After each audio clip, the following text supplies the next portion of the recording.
Hey guys, what's going on? In today's video, how to incorporate your drone footage into your actual videos. And this is the... Hey, how you doing? It's Vic Barry. In today's video, how to incorporate your drone footage into your videos so they don't actually suck. First up here with this bad boy is we're trying to get an establishing shot. So this is a big wide shot. It could be top down, it could be far out. So you're giving the sense of where you are. Now, as an alternative angle here, it's probably a good idea that you might be in this shot. Somewhere might be hard to see, but you could be just walking possibly. But either way, we want an establishing shot. Next up is you can actually start making use of the tracking mode that's in this. Again, this can be a little bit closer because we want to start getting closer and closer to the subject, which in a lot of cases will actually be you. So we're going to track the subject from a couple of different angles. So this would be angle number 1. This could be angle number 2. So you can see there's another plane here.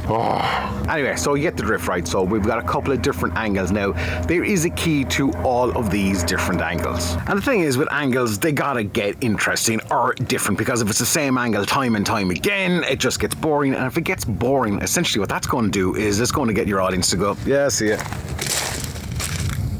So that's why you make the angles interesting and change them up. But here's the thing, changing the angles and having lots of drone footage can really kill your video. So the thing to remember with all of this, really, when it comes to incorporating drone footage into your videos, is that less is actually, less is actually more.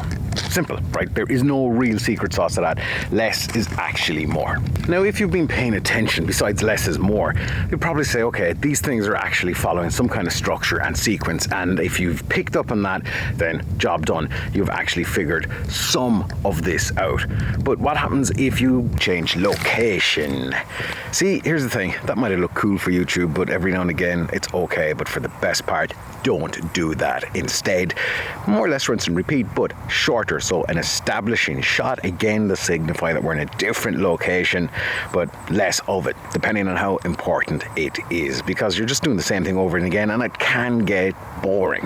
Now, the other thing that you could do as well in that establishing shot, just to vary it up, is actually give some VO over what you're seeing on screen. So we're in this amazing brand new location, or whatever the case may be on the story that you're actually trying to tell, because again, we don't want to bore the audience, and if they're hearing your voice, that means you're still there, that you haven't gone anywhere, and it just might be that keeps them there a little bit longer. But something else that will keep them there a little bit longer, it's the audio side of it. So music and sound effects, I get all mine from Epidemic Sound. I've left a link in the description for you guys. Thousands of tracks, thousands of sound effects that will really add to your videos.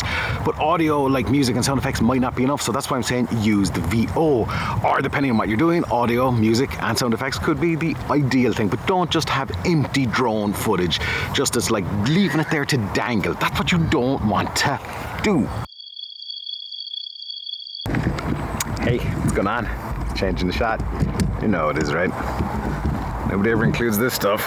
Drone footage and shots gets really boring really quickly, because it might look cool to you, but for the most part, for your average TikTok-ized audience who have the attention span of goldfish, they're gone. However, if you're making just something that's like drone testing video footage or something like that, then also please tell the story. And the way to do that is actually show the goddamn drone, because if somebody's coming to see DJI Mini 3 Pro 4K footage or whatever, then they want to see the drone too, and having the drone take off, for example, or a couple of shots of the drone, well, that makes a difference when it comes to helping telling the story. If you found this video, please hit subscribe and the like button, and I'll see you on the next one.